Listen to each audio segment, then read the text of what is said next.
This is my review of Bleach episode 12.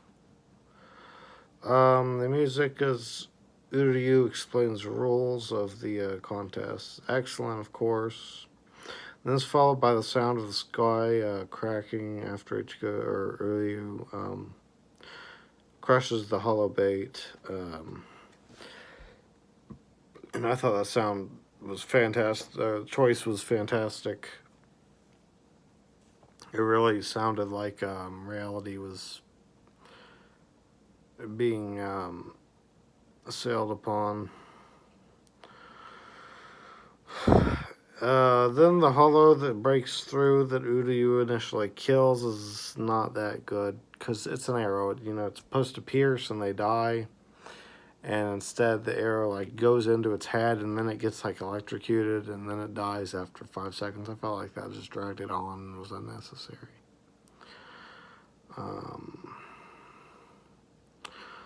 They made the ghost bit that's in front of Tatsuki more comedic because it actually begins to taunt her and stuff before she chases it off.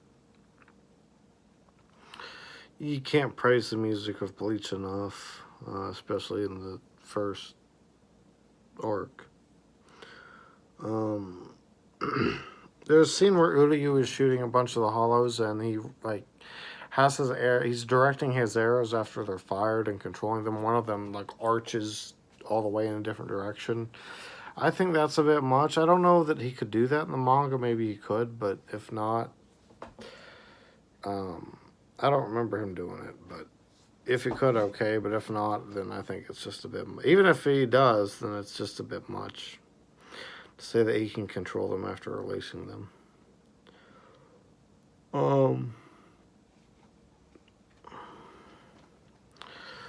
When Rukia and Kisuke are together, and she's getting the messages on the soul pager, they added just this little scene where Kisuke looks up and you see his eye through his hat, and that little glance really tells you a lot about the situation. They added a couple more hollows for each to go to fight, and I thought that was fun. The shimmer of the hollow that Chad fights is pretty good. That's gotta be a difficult thing with animation to do that. So I think it was well done. And I don't believe we actually see the hollow until we get to Karin. And in the manga, I'm pretty sure we get a look at it right as it pops down. And we can see it unless we're looking from Chad's perspective. But in the anime, they opted to not show it until Karin sees it. I think that was a nice touch. Adds a little bit of a layer of mystery to it. Really helps you immerse into Chad's perspective. The scene where Chad punches down, we see he punched its hand.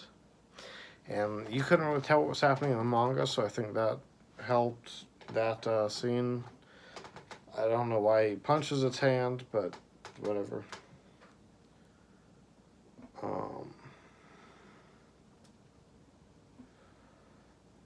The effect of Chad and Hollow punching each other was cool. Because they hit, there's a big clash, a big circular explosion comes out. And then we see a silhouette of the Hollow's arm just popping off, which I thought was really shit. There's no reason they couldn't just have its arm be obliterated and just leave the big carved out hole there. But no, and then as it gets back up, we see that it's just missing its arm now. There is no suggestion that anything gory happened there. It's a really shitty amount of censorship. The color scheme of Chad's arm is cool. It's got a big red stripe. It's black, and then there's 2 white stripes around the red stripe. I think that's a really cool design. And then when Chad attacks the hollow the second time to kill it, they just had him split it in half and it just evaporates, and that's really shit. Makes no sense for a big energy blast that comes from his fist to sever this fucking hollow in half to bisect it. It makes no fucking sense whatsoever. So that was stupid. And then when Karin is yelling at Chad for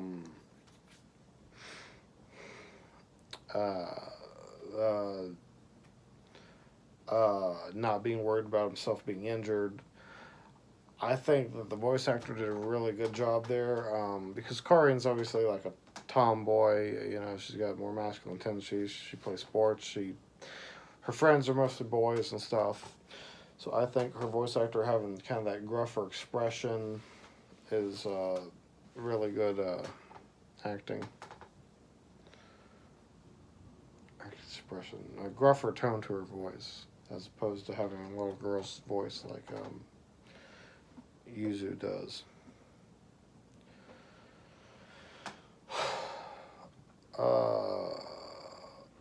And then they, at the very end of the episode, for no reason, jump to the Orihime stuff, completely skip all the dialogue between Tatsuki and Chizuru, and they cut to Orihime. She's looking up at the roof, and then the hollow appears on the roof, and I guess Orihime saw it.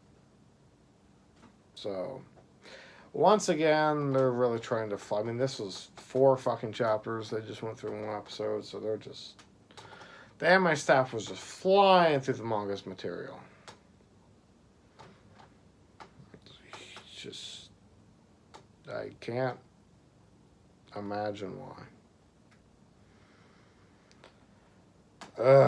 So, I mean...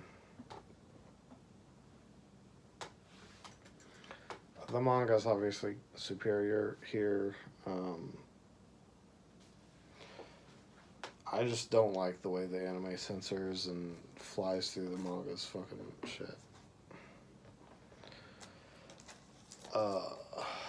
It is alright adaptation, just lots of small things that build up and just stop it from being something you can lose yourself in.